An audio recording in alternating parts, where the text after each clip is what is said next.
இன்னும் கூட உங்களுக்கு கூடுதலான தகவல் சொல்கிறேன். இந்த பிஎஸ்சி ஆக்ட் வந்து 2010 வந்துச்சு. அப்போ வந்து திமுக கவர்மெண்ட்டு கலைஞர் முதல்வராக இருக்கிறாரு.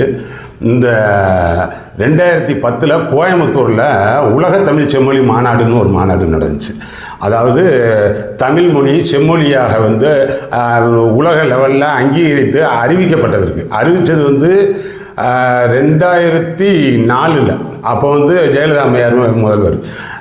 அந்த மத்திய அரசு தான் அறிவிக்கும். மத்திய அரசு 2004 அறிவிக்கையில் அதில் ஒரு அரசியல், இந்த உலகத்தமிழ் செம்மொழி மாநாடு வந்து அப்போ கோயம்புத்தூரில் நடத்தி அது உலக அளவில் பிரபலம் ஆகலைன்னா ஒருவேளை அந்த செம்மொழி வாங்கி தந்தது அந்த அதிமுக அரசு ஜெயலலிதா அம்மையார் தான் அப்படின்ற மாதிரியே நின்றுக்கும்.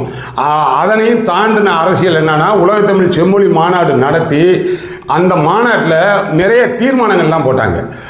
அதாவது உலக பல்கலைக்கழகங்களில் வேர்ல்டு லெவலில் இருக்கக்கூடிய இம்பார்ட்டண்ட்டான யூனிவர்சிட்டியில் தமிழ் வந்து சொல்லிக் கொடுப்பதற்கான இருக்கை அமர்த்துறது, அதற்கு நிதி ஒதுக்கீடு பண்ணுறது, தமிழினுடைய பண்டைய நூல்களை வந்து ஆராய்ச்சி பண்ணுறது, அதற்கு வந்து நிதி ஒதுக்கீடு பண்ணுறது, தமிழ் படித்த மாணவர்களுக்கு வந்து முக்கியத்துவம் கொடுக்கறது, தமிழை நிறையா மாணவர்களை படிக்க வைக்கிறது, தமிழ் படித்த மாணவர்களுக்கான வேலை வாய்ப்பை உருவாக்குறது, இதெல்லாம் அந்த தீர்மானத்தில் வரும்.